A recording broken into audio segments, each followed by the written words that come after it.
So ఈరోజు మరి మనకు ప్రతి సెషన్లో కూడా ప్రతి 21 డేస్ ఈ ఉచిత ధ్యాన ఆధ్యాత్మిక కార్యక్రమాల్లో చివరి 3 రోజులు మనకి నేత్రా మేడం గారు గౌరీ బిదనూరు నుంచి సీనియర్ మోస్ట్ మాస్టర్ పత్రి సార్తో ఎన్నో సంవత్సరాలు మరి ప్రయాణం చేశారు.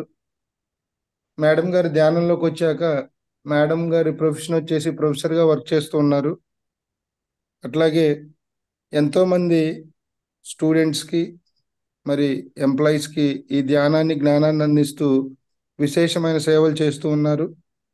స్త్రీ అంటే ఇంటికే పరిమితం కాదు, దేన్నైనా సాధించవచ్చు అనే దానికి నిదర్శనం నేత్ర మేడం. మరి రీసెంట్గా madam world wide records international లెవెల్లో, Indian book of records national లెవెల్లో మరి అవార్డు కూడా తీసుకోవటం జరిగింది. 121 అవర్స్ అఖండ జ్ఞాన దర్శిని పత్రిజీ కాన్సెప్ట్స్ను కంటిన్యూగా మరి మేడం ఆ కాన్సెప్ట్స్ చదవడం వల్ల మేడంకి వరల్డ్ వైడ్ రికార్డ్స్ నుంచి అట్లాగే ఇండియన్ బుక్ ఆఫ్ రికార్డ్స్ నుంచి నేషనల్ లెవెల్లో రీసెంట్గానే మేడం విశేషమైన ఆ అవార్డును కూడా తీసుకున్నారు. నేత్ర మేడం, కంగ్రాచులేషన్స్ వన్స్ మోర్. ఇప్పుడు మనం ఫైనల్ 3 days కూడా మేడం గారి క్లాస్ తీసుకోవడం జరుగుతుంది. మేడం గారికి మనస్ఫూర్తిగా మనం క్లాప్స్తో ఆహ్వానించుకుందాం. Great master. ఒకసారి గట్టిగా క్లాప్స్తో ప్రేమపూర్వకంగా మేడంని క్లాస్కి ఆహ్వానించుకుందాం. Thank you madam, thank you. So madam, మన ప్రతి సెషన్లో లాగే ఈ సెషన్లో కూడా కొత్త వాళ్ళు ఉన్నారు. వాళ్ళందరి కోసం మీ యొక్క ఆధ్యాత్మిక జీవిత ప్రయాణాన్ని ఒకసారి ఒక 5 minutes ఎక్స్ప్లెయిన్ చేసి తర్వాత ఈరోజు మన కాన్సెప్ట్ పూజారి నుండి పూర్ణాత్మ వరకు, అంటే భక్తి యోగం నుంచి ధ్యాన యోగం, జ్ఞాన యోగం అనుకోవచ్చు సింపుల్గా. సో అది ఈరోజు మనం కాన్సెప్ట్ మేడం. కొంచెం ఈ కాన్సెప్ట్ మొదలయ్యే ముందు మీ యొక్క ఆధ్యాత్మిక ప్రయాణం గురించి చెప్పవలసిందిగా కోరుతున్నాం. అందరూ బుక్కు పెన్ను దగ్గర పెట్టుకోండి. Thank you madam. Thank you sir.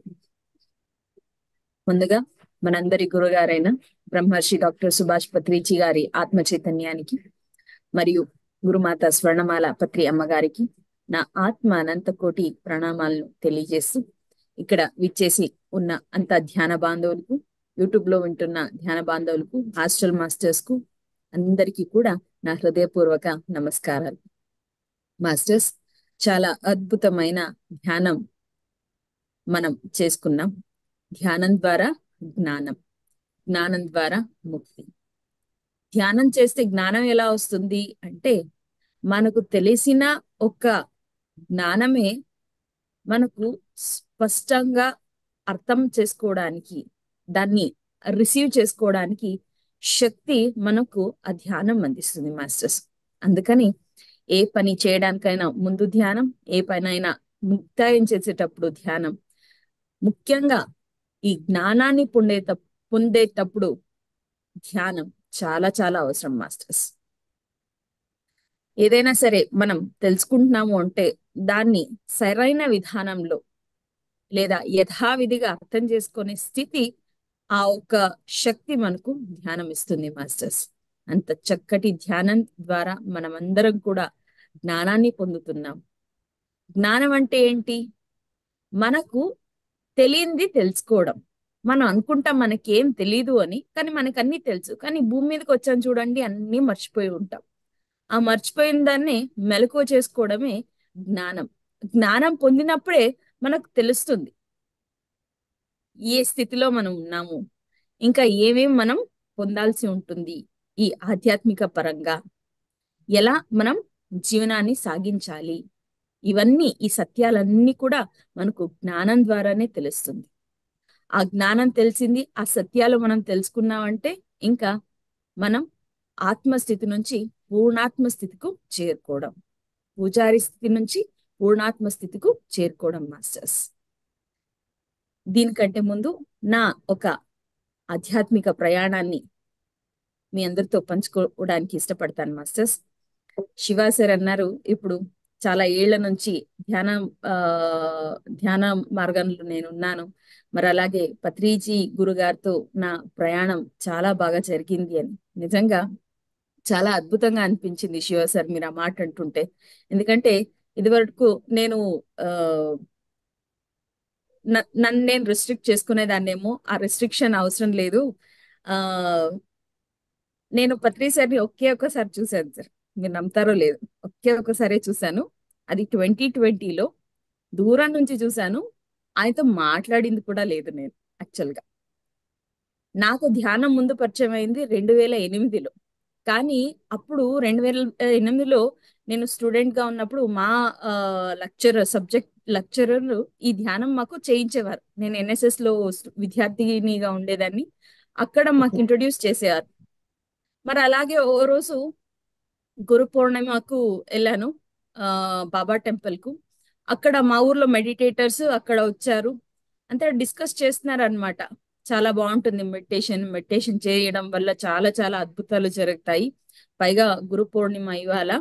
ఇవాళ పిరమిడ్ ధరించి మెడిటేషన్ చేసినట్టయితే చాలా అద్భుత శక్తి రిసీవ్ చేసుకుంటారు అని. సో వాళ్ళు అలా అనేసరికి క్యూరియాసిటీ, ఎలాగో మెడిటేషన్ కాలేజ్ లో చెప్పిస్తున్నారు కదా, సో మెడిటేషన్ ఎలా చేయాలో నాకు తెలుసు, ఆ నేను కూడా ట్రై చేస్తాను అని వాళ్ళ దగ్గర పిరమిడ్ తీసుకుని ఆ రోజు కూర్చుని నైట్ 10 అలాగా కూర్చుని మెడిటేషన్ లో కూర్చున్నాను. కానీ నాకు ఇంకా ఎక్కువ డీటెయిల్స్ ఎలా ఉంటుంది ఎక్స్పీరియన్సెస్ వాళ్ళతో ఎవరితో కమ్యూనికేట్ చేయలే. మా సార్ దగ్గర కూడా నేను అడగలే. అంటే ఇక్కడ గౌరీబిదనూర్ నుంచి వరాహమూర్తి సార్ అని. సో కమ్యూనికేట్ చేయలే నేను. సరే అయింది. ఆ పిరమిడ్ ధరించి కూర్చున్నాను. నాకు చుట్టూ మాస్టర్స్ రావడం అన్నది జరిగింది. కానీ దాన్ని ఎలా అర్థం చేసుకోవాలన్నది తెలియకుండా నేను గాబరా పడి, ఆహా సరే నాకు ఇవన్నీ అవ్వదు, నా వల్ల అవ్వదు, నేను చేయను అని ఆ రోజు మానేశాను. నేను అనుకున్నాను మెడిటేషన్ నేను మానేశానని.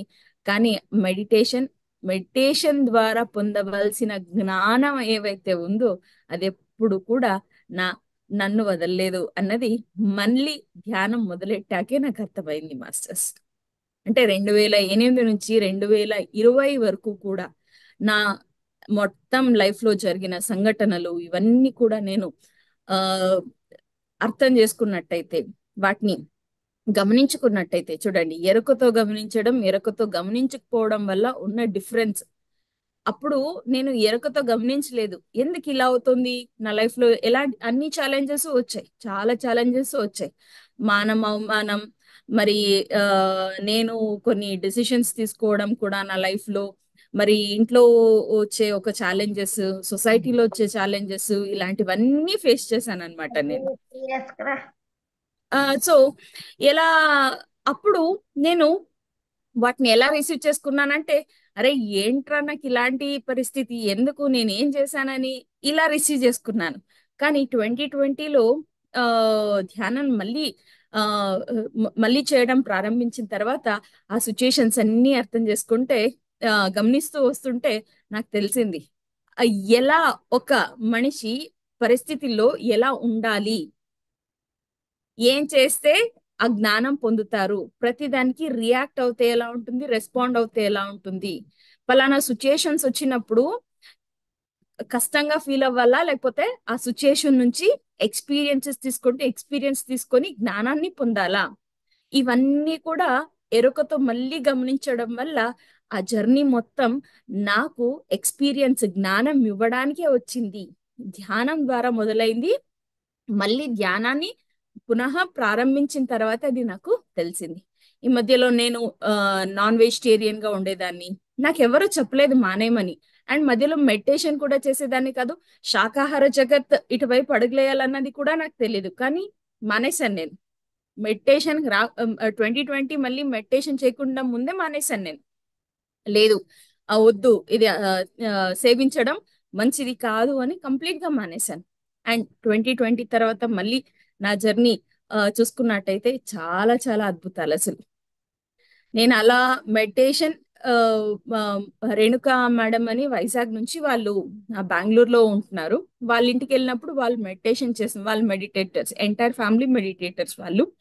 సో వాళ్ళ ఇంటికి వెళ్ళినప్పుడు, కూర్చుంటావా, నువ్వు చేస్తావా మెడిటేషన్ అంటే, నాకు తెలుసు, నేను చేస్తానని ఒకటేసారి ఒక 45 to 50 minutes మెడిటేషన్ చేశాను. వాళ్ళు ఆశ్చర్యపోయారు. అరే ఫస్ట్ టైం అయితే చాలా వరకు చాలా తక్కువ మంది ఇలా లాంగ్ టైం కూర్చుంటారు, నీకెలా అయింది అన్నప్పుడు నా ముందు ఆ, ధ్యాన పరిచయం ఏముందో వాళ్ళకి చెప్పాను అనమాట. సో వాళ్ళు ఓకే, కంటిన్యూ చేయని, సురేంద్ర సార్తో కమ్యూనికేట్ సురేంద్ర మాస్టర్ అని చెప్పి ఆయన కూడా బెంగళూరులో ఉంటారు. వాళ్ళతో పరిచయం చేశారు. ఆయన విశ్వ చైతన్య క్వాంటమ్ ఫౌండేషన్ ప్రకాష్ బాబు సార్తో పరిచయం చేశారు. అక్కడ సెషన్స్ తీసుకోవడం అన్నది స్టార్ట్ అయింది. నాకు 1.5 month 2 month రీస్టార్ట్ ఏం చేశాను మెడిటేషన్. అప్పటి నుంచినే సెషన్స్ అన్నది చెప్పడం అనేది స్టార్ట్ చేశాను మాస్టర్స్. ఈ సెషన్స్ చెప్పడం వల్ల ఏమవుతుంది అంటే, మనకు పత్రిజీ గారు చెప్తారు ఏంటంటే, నువ్వు ఇవాళ ఏ తెలుసుకున్నావా, ఏ చెప్పు. ఏ తెలుసుకున్నావా అంటే ఏంటి? ఆ ఏని, ఆ జ్ఞానాన్ని అనుభవించావా, ఆ స్థితిని, సందర్భాన్ని అనుభవించావా, ఏంటి ఎలా అని ఆ ఎక్స్పీరియన్స్ అయింది అంటే దాన్ని చెప్పు. బి లేదు, ఏ అయింది, నెక్స్ట్ స్టేజ్ బి తెలుసుకున్నాను, ఆ బిని సంపూర్ణంగా తెలియజేసుకున్నావా, బి చెప్పు. అంటే మనం ఏదైతే ధ్యానం ఫస్ట్ డే ఏనండి నేను ధ్యానానికి వచ్చాను, నేనేం చెప్పగలనండి ధ్యానం గురించి వేరే వాళ్ళకి, నేనే ఏం ఎక్స్పీరియన్స్ అవ్వలేదు అంటే, ఆ వచ్చిన నెక్స్ట్ డే రాబోయే వ్యక్తి ఎవరైతే ఉంటారో వాళ్ళకంటే మనం ఒక రోజు ముందే ఉన్నాం కదా. సో ఆ వ్యక్తి కంటే ఒక రోజు ఎక్కువ ధ్యానం చేసాం మనం. సో వాళ్ళకి చెప్పాలి, నెక్స్ట్ ఆ ధ్యాన మార్గంలో లేని వాళ్ళకి చెప్పాలి. మనకు ఆ జ్ఞానాన్ని పంచినంత కూడా మనకు జ్ఞానం ఎక్కువవుతూ ఉంటుంది మాస్టర్స్. సో ఇలా నా జర్నీ చాలా చాలా ఎక్స్పీరియన్సెస్, మళ్ళీ చాలా చాలా ఎక్స్పెరిమెంట్స్ తో సాగుతూ ఉందండి.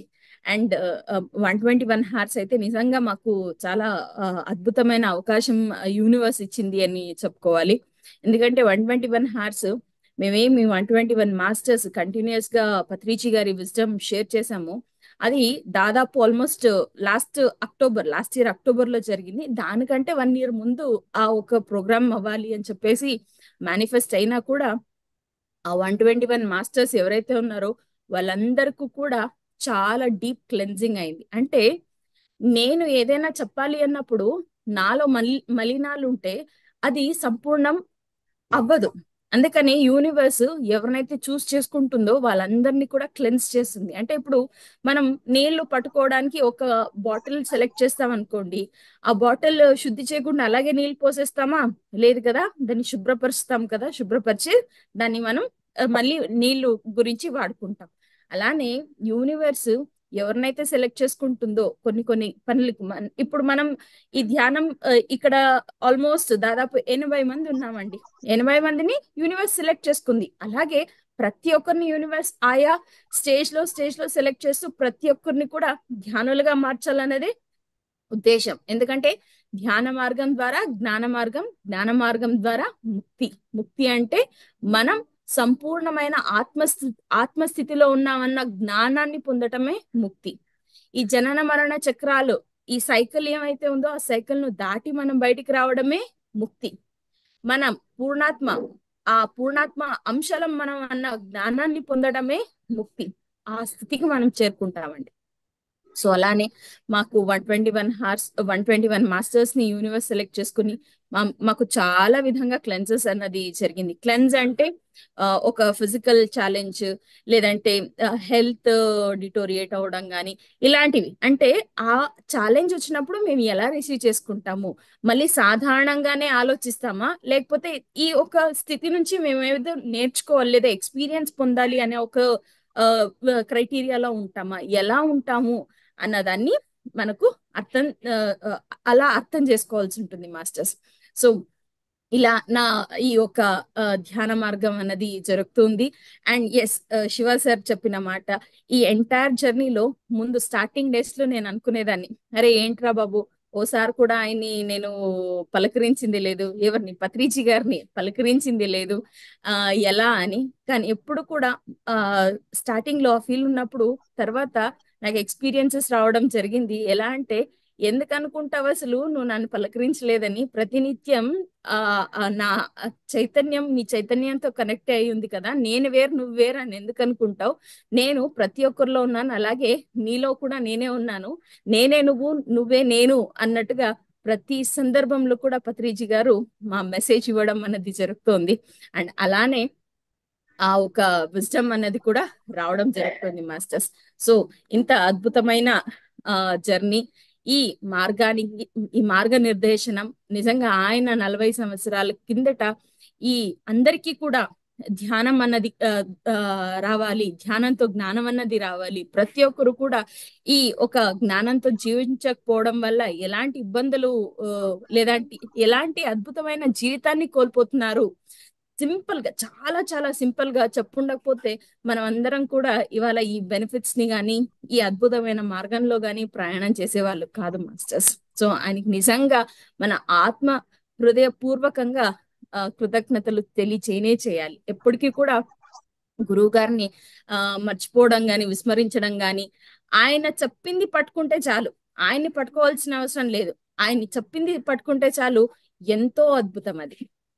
ఆయన ఎప్పుడు అదే అన్నారు, నా కాళ్ళు ఎందుకు పట్టుకుంటాను, నా కాళ్ళు అస్సలు పట్టుకోవద్దు, నేను ఏం చెప్పాను ఆ ఒక్క జ్ఞానాన్ని పట్టుకో చాలు అని. అంత అద్భుతమైన, అంత సరళంగా, అంత అద్భుతంగా చాలా చాలా మందిని ఆయన వైపు ఆకట్టుకున్నారు ఆయన ఒక ధ్యాన మార్గం ద్వారా. నిజంగా మాస్టర్స్, అలాంటి గురువును మనం ఈ ఒక జన్మలో పొందడం అన్నది మన అదృష్టం అనే చెప్పాలి, ఒక అద్భుతం అని కూడా చెప్పాలి మాస్టర్స్. సో ఇవాళ మనం పూజారి నుండి పూర్ణాత్మ వరకు మనం ఈ ఒక సృష్టిలో సృష్టింపబడినప్పుడు 4 విధాలు మాస్టర్స్: ఖనిజ సంపత్తు, వృక్ష సంపత్తు, పశు పక్షి జాతి, అలాగే మానవ జాతి. ఇలా 4గా మనం ఒక్కో స్టేజ్ లో ఒక్క జన్మని తీసుకోవడం అనేది జరుగుతుంది. అదే ఖనిజ సంపత్తు లేదా ఖనిజ జాతిలో మనం జన్మించామంటే రాళ్ళు, ఖనిజాలు, లోహాలు ఇవేవైతే చూస్తామో ఆ స్థితిలో జన్మ అన్నది ఉంటుంది. సో ఆ స్థితిలో జన్మ అంటే ఎలా? ఆ స్థితిలో కూడా ఎవల్యూషన్ అంటే అభివృద్ధి చెందడం, అంటే జ్ఞానం పొంది ఫైనల్ స్టేజ్ కు ఒక హైయెస్ట్ దీనికి వెళ్ళడం అన్నది జరుగుతుంది. అంటే ఇప్పుడు ఈ జన్మలో నేను సాధారణమైన రాయిగా జన్మ తీసుకున్నానంటే జ్ఞానం పొంది పొంది పొంది హైయెస్ట్ స్టోన్, ఇప్పుడు ప్రెషియస్ స్టోన్ అని దేన్ని చూస్తాం, ఒక డైమండ్ నో లేకపోతే ఒక క్రిస్టల్ నో చూస్తాం అనుకోండి, మనం ఆ స్థితికి చేరుకోవడం. లోహం అనుకోండి, సాధారణమైన లోహం నుండి చాలా చాలా ఇప్పుడు విలువైన లోహం అని మనం దేన్ని చూస్తాము, ఒక బంగారము, ఒక వెండి ఇలా చూస్తాం కదా, ఆ స్థితికి చేరుకోవడం. సో ఈ ఒక ఖనిజ జాతి అయిన తర్వాత వృక్ష జాతి. వృక్ష జాతి అంటే ఎన్నెన్నో చిన్న చిన్న చెట్లు గాని, పెద్ద పెద్ద మాన్లు గాని, వృక్షాలు గాని మనం గమనిస్తూనే ఉంటాం. అగైన్ సింపుల్, చిన్నది అక్కడి నుంచి చాలా విలువైంది అక్కడ దాకా వెళ్ళడం అన్నమాట.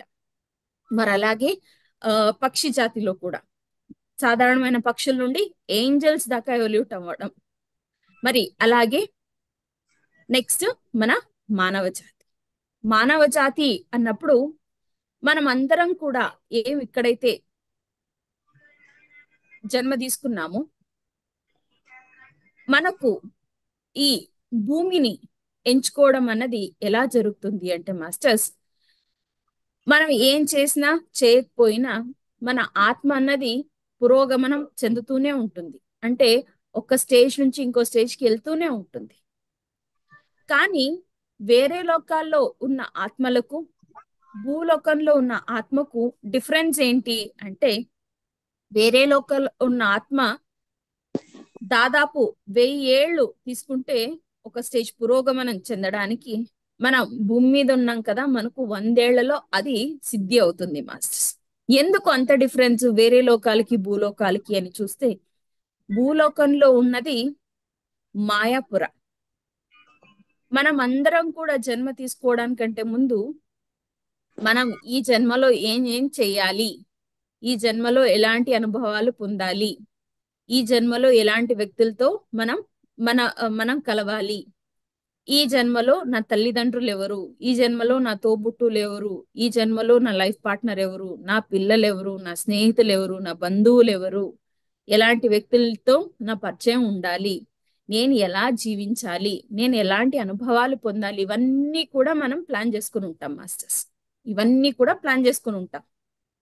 కానీ తల్లి గర్భం నుండి బయటకు మనం జన్మ తీసుకునేసరికి ఈ భూమి మీద ఉన్న మాయ ఏదైతే ఉందో ఆ మాయ మనల్ని ఆవరించి ఇవన్నీ కూడా మర్చిపోతాం, అన్ని కూడా మర్చిపోతాం. ఈ ఆధ్యాత్మిక మార్గం ఎందుకు అంటే ఈ మర్చిపోయిన దాన్ని మనం బయట నుంచి చూస్తే ఇదేది మనకు తెలీదు, బయట నుంచి చూస్తే ఇవన్నీ కూడా ఉన్నాయా అని అనిపిస్తుంది. కానీ ఇవన్నీ కూడా మనలో కనెక్ట్ అవ్వాలి. మనలోకి మనం కనెక్ట్ అవ్వడం అంటే ఏంటి? మన ఆత్మకు కనెక్ట్ అవ్వాలి. కనిపించడం లేదన్న మాత్రాన లేదు అని కాదు కదా.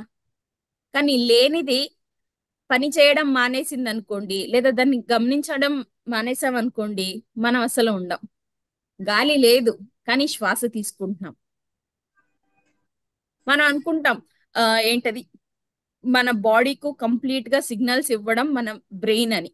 బ్రెయిన్ అలా చెప్తే చేస్తాం, ఇలా చెప్తే చేస్తాం. సరే, బ్రెయినే మన ఇలా చేయి లేపాలంటే బ్రెయిన్ సిగ్నల్ ఇచ్చింది, అందుకని చేయి లేపాను. ఓకే, కానీ బ్రెయిన్ సిగ్నల్ ఎవరు ఇస్తున్నారు మరి? ఫలానా ఈ చెయ్యికి ఇలాంటి సిగ్నల్ ఇవ్వు, నువ్వు ఈ కాలికి ఇలాంటి సిగ్నల్ ఇవ్వు అని బ్రెయిన్ కి ఎవరు చెప్తున్నారు? ఏదో ఒకటి ఉండాలి కదా. Brain is a controlling organ of all the body. మన ఎంటైర్ దేహాన్ని కంట్రోల్ చేయగల ఆర్గన్ అది అంటే బ్రెయిన్ అని అంటాం. కానీ బ్రెయిన్ కి సిగ్నల్ ఇస్తుంది ఎవరు? నిజంగా మెదడు పనిచేయలేదు అంటే మనం ఉండమా అంటే ఉంటాం కదా. మరి సుపీరియారిటీ బ్రెయిన్ కాదు కదా ఇక్కడ. ఎవరు సుపీరియర్ ఇక్కడ? ఎవరు మనల్ని మనలో ఉన్న ఆ చైతన్యం ఏంటి అంటే అదే మన ఆత్మ చైతన్యం. ఆ ఆత్మ చైతన్యం మనం కనెక్ట్ అయినప్పుడే మనం ఎవరు, ఎందుకు ఇక్కడ వచ్చాం, ఇవన్నీ కూడా మనకు తెలుస్తూ ఉంటాయి మాస్టర్స్. ఈ కనుక్కోవడానికి, తెలుసుకోవడానికి 4 మార్గాలు మనం చూస్తాం. ఒకటి భక్తి మార్గం, ఒకటి ధ్యాన మార్గం, ఒకటి యోగ మార్గం, ఒకటి రాజ మార్గం అని చెప్పేసి, లేదా కర్మ యోగం అని చెప్పేసి మనం 4 యోగాలు చూడొచ్చు మాస్టర్స్. ఇక్కడ ఈరోజు మనం తెలుసుకోవడం అన్నది పూజారి నుండి పూర్ణాత్మ వరకు, అంటే భక్తి మార్గం నుండి సత్య మార్గం. భక్తి మార్గం అయితే సత్య మార్గం కాదా? అలా ఏం లేదు మాస్టర్స్. భక్తి మార్గం ద్వారా కూడా ఆ పూర్ణాత్మ, ఆ పరాకాష్ఠకు చేరుకున్న ఎన్నో ఆత్మలు ఉన్నాయి. అన్నమయ్య కావచ్చు, మీరాబాయి కావచ్చు, వీళ్ళంతా కూడా భక్తి మార్గాన్నే ఎంచుకున్నారు. భక్తి మార్గం ద్వారానే ఆ పరమాత్మలకు చేరువయ్యారు, తనలో ఉన్న పరమాత్మకు చేరువయ్యారు, తానే పరమాత్మ అన్న సత్యాన్ని గ్రహించారు. కానీ భక్తి మార్గం కంటే ధ్యాన మార్గం చాలా అత్యుత్తమైనది అన్నది ఇక్కడ మనం అర్థం చేసుకోవాలి మాస్టర్స్. ఎందుకు అంటే వాళ్ళు సత్యాన్ని కనిపెట్టి భక్తి మార్గంలో పరాకాష్ఠకు చేరుకున్నారు. కానీ ఇప్పుడున్న పరిస్థితులు మనం చూస్తున్నామంటే బాహ్యంగా ఆ పూజా విధానం అన్నది జరుగుతోంది, భక్తి మార్గం అన్నది జరుగుతోంది, కానీ సంపూర్ణత్వాన్ని పొంది ఉందా అన్న ప్రశ్న మనం వేసుకున్నట్టయితే లేదనే చెప్పాలి మాస్టర్స్. ఏదో పూజా విధానం చేయాలి, ఆర్తి పళ్ళం పట్టండి, తీర్థ ప్రసాదాలు, ఆర్తి చేసేటప్పుడు కూడా ఆ తీర్థ ప్రసాదాల వైపే ఉంటుంది గమనం, కానీ ఏం చేస్తున్నామన్న గమనం ఉండదు. మరేమో ఈ మధ్యనైతే ఇంకా చాలా ఆడంబరం, డాంబికమైన పూజా విధానం. వాళ్ళ ఇంట్లో 4 అడుగులు వినాయకుడు పెట్టారంట, మన ఇంట్లో 6 అడుగులు వినాయకుడిని పెట్టాలి. ఇటువైపు కర్ణాటకలో ఇటువైపు అయితే ముందు ఒక 25 ఇయర్స్ వెనకాల వరమహాలక్ష్మి వ్రతాలంటే అసలు ఎవరికి ఏం తెలియదు. ఊరికే ఆ రోజు శుక్రవారం పూజ చేసి ఇంకంతే, ఇంకా సాయంకాలం పిలిచేవాళ్ళు, పసుపు కుంకుమాలు, అంతే. ఇంకా వేరే ఏం లేదు, తెలియదు. అది అందరూ చేసేవాళ్ళు కూడా కారు, ఎవరో తెలిసిన వాళ్ళ ఇంట్లో అంతే జరిగేదన్నమాట. కానీ ఇప్పుడు ఆ శ్రావణ శుక్రవారం వచ్చిందంటే మా ఇంట్లో లక్ష్మిని కూర్చోబెట్టాం, మా ఇంట్లో లక్ష్మిని కూర్చోబెట్టాం. ఎందుకు శ్రావణ 2వ శుక్రవారం చేస్తారన్నది కూడా తెలీదు. ఆ శ్రావణ మాసంలో ఎప్పుడైనా చేయొచ్చంట. సరే, మొదటి శుక్రవారం నుంచి 4వ శుక్రవారం వరకు వాళ్ళకి ఇష్టం వచ్చినప్పుడు, ఇష్టం వచ్చిన సమయంలో లక్ష్మిని అలా కూర్చోబెట్టడం, పూజ చేసేయడం, అంతే. వాళ్ళ ఇంట్లో ఆ చీర తెచ్చారంట, వీళ్ళ ఇంట్లో ఈ చీర తెచ్చారంట, నేను పట్టు చీర తీసుకురావాలి, అందరికంటే మా ఇంట్లో లక్ష్మినే కళకళలాడుతూ ఉండాలి. సరే, కానీ ఏం అర్థం చేసుకుంటున్నాం దాని నుండి? ఇవాళ నేను వెళ్ళి పూజ చేశాను, ఏం అర్థం చేసుకుంటున్నాను? ఎటువంటి జ్ఞానాన్ని నేను పొందాను? నేను పూజ చేశాను సరే, ఏ జ్ఞానాన్ని పొందాను అని ప్రశ్న వేసుకున్నప్పుడు శూన్యం అంటే ఇంకా ఏమి ఆ అర్థం ఉంటుంది మాస్టర్స్? మనం అందరం కూడా టెంపుల్స్కి వెళ్తాం. టెంపుల్స్కి ఎందుకు వెళ్తాం? ఎప్పుడైనా క్వశ్చన్ వేసుకున్నామా? ఏముందండి దేవుడిని దర్శనం చేసుకోవడానికి అంతే. దేవుడు మనలోనే ఉన్నాడు. ఆ దేవుడిని ఎప్పుడు దర్శనం చేసుకోవడం మరి? మనల్ని నడిపిస్తున్న దేవుడు ఎవరు? మన ఆత్మే. ఆ ఆత్మ దర్శనం ఎప్పుడండి అయ్యేది మరి? సరే, బయట ఉన్న దేవుడిని మనము చూడడానికి వెళ్తున్నాము, కానీ ఎలా చూస్తున్నాము? కళ్ళు చూస్తున్నాయి అంతే, ఆత్మ చూస్తోందా? ఆ ప్రతి ఒక్క టెంపుల్ కూడా ఒక్కొక్క విశిష్టత ఉంది, కానీ దాన్ని మనం గమనించామా అంటే లేదు. ఎందుకు ఇది జరగట్లేదు అంటే డిస్కనెక్షన్, కనెక్ట్ అవ్వకపోవడం. ప్రతిదీ నాలో లేదు, నా బయట ఉంది. నా బయట ఉన్నదాన్ని నేను చూస్తున్నానంతే, నా లోపల ఏమీ లేదు అన్న ఒక్క విధానంలో మన ఈ సమాజం వెళ్ళిపోతుంది. లేదా ధ్యాన మార్గంలో లేని వాళ్ళు వెళ్ళిపోతున్నారు అలాగా. కానీ ప్రతిదీ నాలోనే ఉంది. ఈ ఒక విశ్వాన్ని మనం గమనించినట్టయితే ఏముందండి విశ్వంలో? ఏమి లేదు, మొత్తం శూన్యమే. ఏమైనా ఉందా? ఏమి లేదు, శూన్యమే. ప్లానెట్స్ ఉన్నాయండి, స్టార్స్ ఉన్నాయండి, సరే వాటిలో కూడా కంప్లీట్ గా డీప్ గా వెళ్తే ఏముంది? శూన్యమే. మరి మనలో ఏముంది? ఆర్గాన్స్ ఉన్నాయి, అవయవాలు ఉన్నాయి, టిష్యూస్ ఉన్నాయి, మజిల్ ఉంది, బోన్ ఉంది, ఓకే. అవి దాంతో తయారయ్యాయి? కణాలతో తయారయ్యాయి. ఆ కణాల్లో ఏముంది? ఏమీ లేదు, శూన్యమే. అనంత విశ్వంలోనూ కూడా శూన్యమే. నేను ఏ దాంతో అయితే తయారయ్యానో ఆ కణాల్లో కూడా శూన్యమే. అంటే విశ్వం ఎక్కడుందండి? నాలోనే కదా. నేను కేవలం డాంబికంగా పూజ చేస్తూ భక్తి భక్తి మార్గం తప్పు అని అనట్లేదు, కానీ సరైన విధానంగా చేయలేదంటే అది అవసరం లేదు. ఏదైనా సరే, ఇప్పుడు ధ్యానం చేస్తున్నాం, సైంటిఫిక్ మెడిటేషన్ చేయండి అని అంటారు. ఏంటి సైంటిఫిక్ మెడిటేషన్ అంటే? ఊరికే నేను కూర్చున్నాను, ధ్యానం గంటలు గంటలు చేస్తున్నానండి, నాకు ఏం రిజల్ట్ రావట్లేదు అంటే సైంటిఫిక్ మెడిటేషన్ చేస్తున్నామా లేదా? ప్రతిదాన్ని ఎరుకతో గమనిస్తూ మనం చేయాలి. అలా కళ్ళు మూసేసుకొని అయిపోయింది ధ్యానం. ఆలోచన రహిత స్థితికి వెళ్తున్నామా లేదా? ఆలోచన రహిత స్థితికి వెళ్తేనే కదా కనెక్ట్ అన్నది అవ్వడం. అదే సైంటిఫిక్ మెడిటేషన్ అంతే. అంటే మనం చేసే ప్రతి దాంట్లో కూడా ఎలా ఏంటి అన్నది మనం అర్థం చేసుకుంటూ ఉండాలి, గమనిస్తూ ఉండాలి. ముఖ్యంగా ఎరుకతో ఉండాలి, అతి ముఖ్యంగా.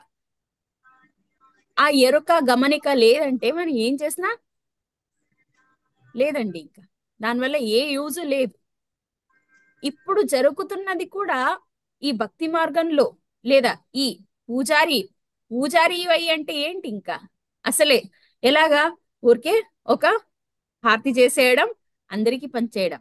సరే, ఎలా అంటే బాహ్యంగా ఉందని అర్థం ఇక్కడ.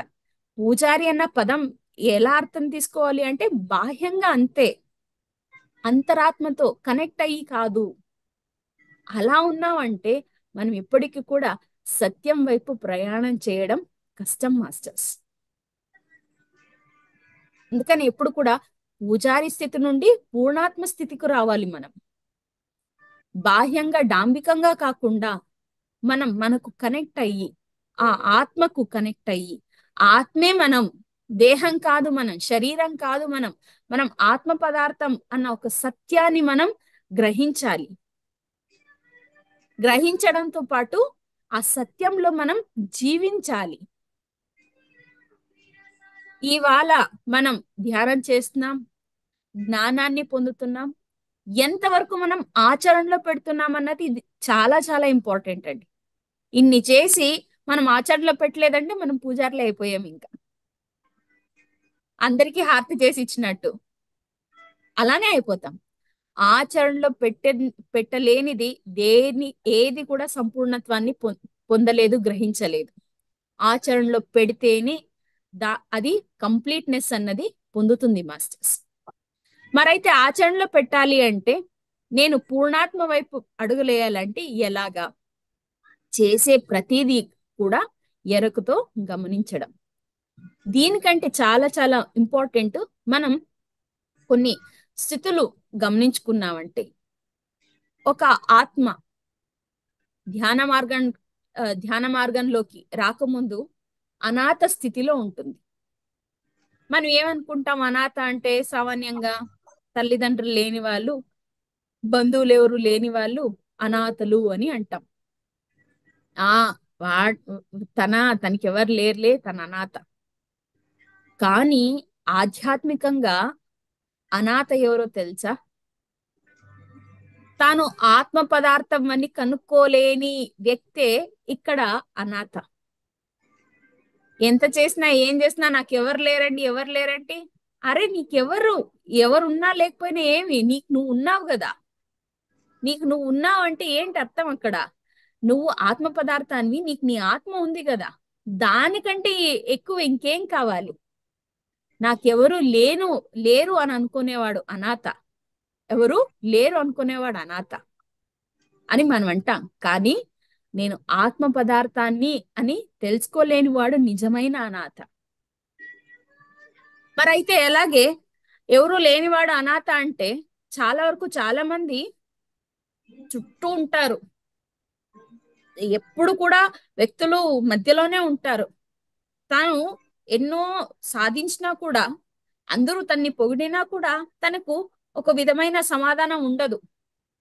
ఆ ఎంప్టీనెస్, లోన్లీనెస్ అనేది లోపల ఉండే ఉంటుంది. తను ఎలాంటి ఆ ఆ, ఆ, ఆలోచనలు, ఎలాంటి వాక్యాలు తనలో వస్తూ ఉంటాయంటే, అరే ఏంటిది, నేను ఏం చేసినా నాకు సంతోషంగా లేదే, ఆ నేను నాకు ఇంకా ఏదో ఆ ఎంప్టీనెస్ అన్నది ఉందే, నాకు ఎవరు లేరు అనిపిస్తున్నారే. చుట్టూ 40-50 మంది ఉన్నా కూడా తనకు ఇలాంటి ఫీలింగ్స్ వస్తూ ఉంటాయి, ఇలాంటి ఆలోచనలు వస్తుంటాయి. కారణం ఏంటి అంటే తనకు కనెక్ట్ అవ్వలేదు కాబట్టి. ఇప్పుడు మనం ధ్యాన మార్గంలో ఉన్నాము, మన చుట్టూ ఎవరు లేకపోయినా చక్కగా ధ్యానం చేసుకొని చాలా సంతోషంగా ఉంటాము. ఎలా అంటే మనం ఆత్మ పదార్థం అన్న సత్యాన్ని మనం గమనించుకున్నాం, తెలుసుకున్నాం. అందుకని నేను ఆత్మ పదార్థాన్ని కాదు శరీర పదార్థాన్ని అన్నప్పుడు ఆ లోపల ఆ ఎంప్టీనెస్ అన్నది ఖచ్చితంగా ఉంటుంది. అప్పుడే అనాథ స్థితిలో ఉన్నామని అర్థం. ఆ అనాథ స్థితి నుండి మనం ముందు స్థితికి వెళ్ళాలి, అంటే నెక్స్ట్ స్థితికి వెళ్ళాలి. ఆ నెక్స్ట్ స్థితి ఏంటి అంటే నాథ స్థితి. అనాథ అంటే నేను లేను అనుకోవటం, నేను ఆత్మ పదార్థం కాదు అని అనుకోవటం. నేను ఆత్మ పదార్థం అని తెలుసుకుంటే తను నాథుని స్థితిలో ఉంటాడు. మరి నాథుని స్థితిలో ఎలా ఉంటుంది అంటే తను ప్రతీది గమనిస్తూ ఉంటారు. ప్రాపంచికంగా ఎవరు ఏం చెప్పినా కూడా, ఎలాంటివి విచారాలు, సంఘటనలు కూడా ఎదురైనా కూడా ప్రతి ఒక్కటి కూడా గమనిస్తూ ఉంటారు, ఎరుకలో ఉంటారు. నేనున్నాను, నాలో ఉన్న ఆ ఆత్మను, ఆ దేవుణ్ణి నేను కనుగొన్నాను ఆ స్థితిలో ఉంటారు. మరి వాళ్ళు చేసే వ్యాఖ్యానాలు గాని, వాళ్ళు చేసే ఆలోచనలు గాని అవన్నీ కూడా చాలా స్పష్టంగా ఉంటాయి. ఎలా ఉంటాయి అవన్నీ అంటే, నెక్స్ట్ నేను ఎలా కనెక్ట్ అవ్వాలి, నేను ఎలా ఇంకా ఈ స్థితి నుంచి నెక్స్ట్ అత్యుత్తమైన స్థితికి వెళ్ళాలి, నేను ఎలా అత్యుత్తమైన స్థితిలో ఉండాలి. మరి అలాగే తనలో ఉన్న, ఒక్క నిమిషం మాస్టర్స్,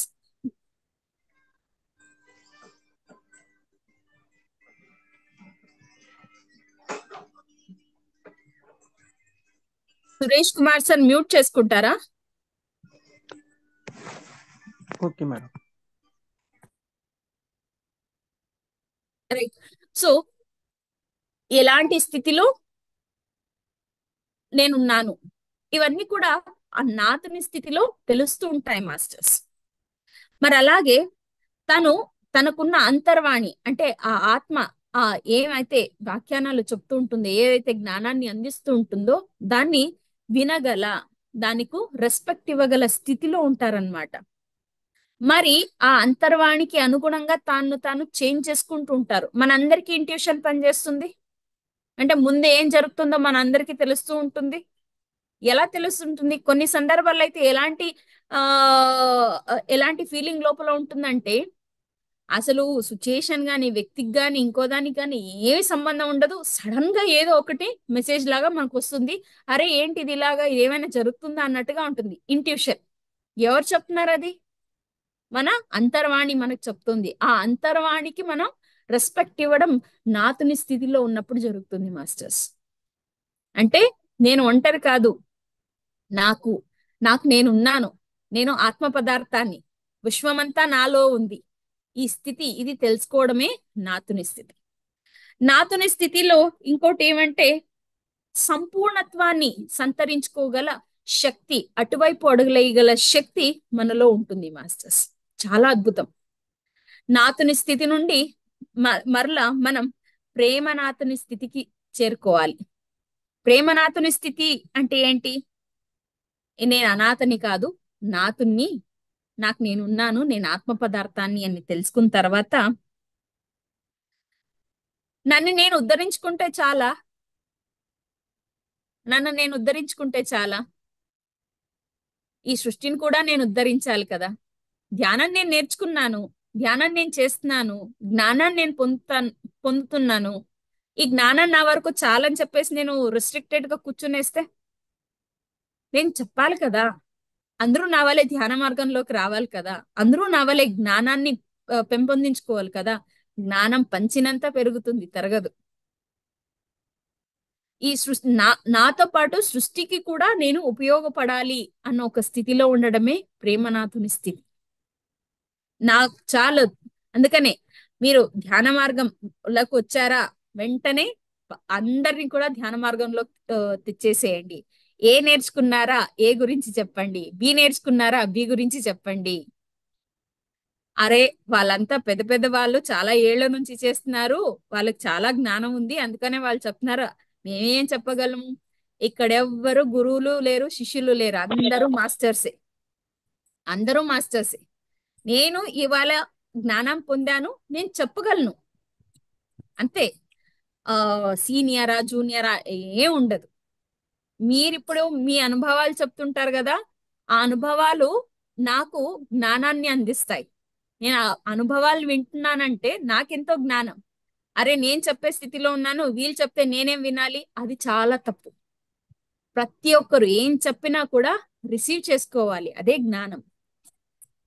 తన ఉద్ధరణ అలాగే సృష్టి ఉద్ధరణ రెండు కూడా గమనించుకునే స్థితిలో ప్రేమనాథుడు ఉంటాడు. ఆ స్థితిలో ఉన్నామంటే మనం ఆ ఒక ప్రేమనాథుని స్థితి. ఇంకా చెప్పాలంటే మమాత్మ సర్వభూతాత్మ, నాతో పాటు అందరూ, నాలో అందరూ, నాతో పాటు అందరూ, అందరిలో నేను. ఈ స్థితి ప్రేమనాథుని స్థితి. మరి ఈ ప్రేమనాథుని స్థితి నుంచి నెక్స్ట్ విశ్వనాథుని స్థితి. విశ్వనాథుని స్థితి ఎలా అంటే తను ఏదైనా సృష్టించుకోగల శక్తి ఉన్న స్థితి. ప్రేమనాథుని స్థితిలో సృష్టి ఉద్ధరణ, కానీ విశ్వనాథుని స్థితిలో ఇలాంటి పరిస్థితి ఉంది అంటే అందరూ కూడా చాలా జ్ఞానాన్ని పొందుతారు. ఇలాంటి స్థితి ఉంటే చాలా అనుకూలంగా ఉంటుంది. దేనికి? ఆ జ్ఞానాన్ని పొందడానికి. ఇలాంటి వ్యక్తులు ఉండాలి. ఏదైనా సరే అలా అనుకున్న వెంటనే సృష్టించగల శక్తి ఆ స్థితిలో ఉంటారు. మనం అందరం కూడా విశ్వనాథులే. ఎలా తెలుసా masters? We can create our reality. మన రియాలిటీని మనం క్రియేట్ చేసుకోవచ్చు. ఎప్పుడు? మనం ధ్యాన మార్గంలో ప్రయాణం చేస్తూ ఏ మల్టిపుల్ థాట్స్ లేకుండా మన సంకల్ప శక్తి, ఇంటెంట్ బాల్స్, మనం అందరం కూడా చాలా చక్కగా మనం ఏదనుకుంటే అది సృష్టింపబడుతుంది మాస్టర్స్.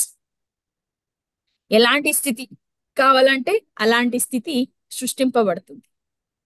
ఎప్పుడు ఇదంతా కూడా నేను ఆత్మస్థితిలో ఉన్నాను, నేను ఒంటరి కాదు, అలాగే సృష్టి ధర్మం చాలా ముఖ్యం, సృష్టి ఉద్ధరణ చాలా ముఖ్యం. ఈ స్థితిలో ఉన్నప్పుడు మనం ఏదనుకున్నా ఖచ్చితంగా చేయగల శక్తి మనలో ఉంటుంది. ఈ విశ్వనాథులందరూ కూడా సృష్టికి ఉపయోగపడే, సృష్టి ఉద్ధరణకు అనుకూలంగా ఉన్న పరిస్థితుల్ని సృష్టించాలని ఇష్టపడతారు. వాళ్ళ స్వార్థము, నాకు ఇలాంటిది కావాలి అందుకని ఇలాంటిది నేను సృష్టిస్తాను, అలా ఉండరు మాస్టర్స్. సృష్టికి ఏది ఎక్కువ మేలు చేస్తుందో అలాంటి స్థితుల్ని సృష్టించాలి అని అనుకుంటారు. మరి విశ్వనాథుడు ఇంకా నెక్స్ట్ స్టేజ్కి వెళ్తే శూన్యనాథుడు. అంటే ఈ విశ్వం వేరు కాదు, నేను వేరు కాదు, ఈ విశ్వము నేను ఒకటే, నాలోనే విశ్వం ఉంది, విశ్వంలోనే నేనున్నాను, ఈ విశ్వమంతా నేను అనంతంగా వ్యాప్తి చెందాను, నాకు సృష్టికు, నాకు యూనివర్స్ కు ఏ డిఫరెన్స్ లేదు, ఈ విశ్వం మొత్తం నాలోనే ఉంది అన్న ఒక స్థితి ఉన్నప్పుడు ఆ స్థితిని మనం శూన్యనాథుని స్థితి. శూన్యం, విశ్వంలో ఏముంది? శూన్యం. నాలో ఏముంది? శూన్యం. ఆ మొత్తం శూన్యంలోనే అంతా ఉంది అన్న ఒక సత్యాన్ని తెలుసుకుని ఆ స్థితిలో ఉండటమే శూన్యనాథుని స్థితి. ఈ శూన్యనాథుని స్థితిలో వ్యక్తి చాలా ప్రశాంతంగా, ప్రకాశవంతంగా, మరి అలాగే జ్ఞానవంతుడిగా ఉండడం అన్నది జరుగుతుంది మాస్టర్స్. ఈ విశ్వమే నేను, నేనే విశ్వం అని అర్థం చేసుకున్నామంటే అదే మనం పూర్ణాత్మ వైపు, పూర్ణాత్మగా మారుతున్నామని మాస్టర్స్. పూర్ణాత్మ అంటే సంపూర్ణం, నాలోనే అంతా, విశ్వమంతా నాలోనే అని తెలుసుకోవడం మాస్టర్స్. పూజారి నుండి పూర్ణాత్మ వరకు, అంటే అనాథ స్థితి నుండి పూర్ణనాథుని స్థితి వరకు, పూర్ణాత్మ స్థితి వరకు. అనాథ స్థితిలో ఎలా ఉన్నాం? నాకు నేను లేను, నేను వేరే అనే స్థితి. కానీ పూర్ణాత్మ స్థితికి వస్తే అంతా నాలోనే ఉంది, ఆ స్థితి వరకు కూడా మనం చేరుకోవాలి మాస్టర్స్. మనం అందరం కూడా అనాథ స్థితి నుండి పూర్ణాత్మ స్థితి వరకు రావాలి, పూజారి స్థితి నుండి పూర్ణాత్మ స్థితి వరకు రావాలి మాస్టర్స్. అంతా మనలో ఉంది, మనలోనే ఉంది అన్న ఒక సత్యాన్ని అర్థం చేసుకుని అటువైపు మనం అందరం కూడా అడుగులు వేయాలి మాస్టర్స్. ఇంత చక్కటి జ్ఞానాన్ని మీ అందరితో పంచుకోవడానికి ఒక అవకాశాన్ని ఇచ్చిన మీ అందరికీ కూడా నా హృదయపూర్వక నమస్కారాలను తెలియజేస్తూ, ముఖ్యంగా శివ సార్ ప్రతినిత్యం మిస్ చేయకుండా ఈ ధ్యానం, ఈ జ్ఞానం మనందరికీ కూడా అందింప చేయడానికి ఒక్క రోజు కూడా మిస్ చేయకుండా వాళ్ళ టైం అండ్ ఎంటైర్ క్రైటీరియాని ఇక్కడ ఇన్వెస్ట్ చేయడం నిజంగా అద్భుతమైంది. అండ్ ఇవన్నీ కూడా మనకి ఇవాళ మనం పొందుతున్నామంటే దానికి మూల కారణం మన పత్రిజీ గారు. ఆయన అసలు ఏమీ లెక్క చేయలేదు. ఎవరైనా ధ్యానం నేను నేర్చుకుంటాను అంటే వాళ్ళు లేవడానికంటే ముందే ఒక 2 hours వాళ్ళ ఇంటి ముందు ఉండేవాళ్ళు, మరి వాళ్ళు లేచే వరకు వెయిట్ చేసేవారు. అంత ఆయన కృషి చేయడం వల్లే ప్రతి ఒక్కరూ ఆ ధ్యానం, ఆ జ్ఞానం ఏంటి అన్నది అర్థం చేసుకుని దాన్ని ఆ మార్గంలో ప్రయాణం చేయడం అన్నది జరుగుతుంది. ఈ మూల కారణమైన మన గురువు గారికి అందరికీ కూడా నా హృదయపూర్వక నమస్కారాలను తెలియజేస్తాను.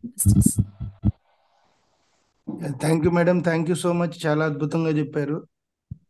సో భక్తి యోగానికి, ధ్యాన యోగానికి, పూజారి నుండి పూర్ణాత్మ వరకు, అంటే భక్తి మార్గంలో ఉన్నాం కానీ మన నిత్య జీవితం దాని ద్వారా ఏం పొందుతున్నాం అనే విషయాన్ని, మరి ధ్యాన మార్గంలోకి, జ్ఞాన మార్గంలోకి వచ్చినప్పుడు రెండింటి మధ్య డిఫరెన్స్ ని ఎంతో సరళంగా అందరికీ అర్థమయ్యేటట్టు చెప్పినందుకు మీకు కృతజ్ఞతలు మేడం.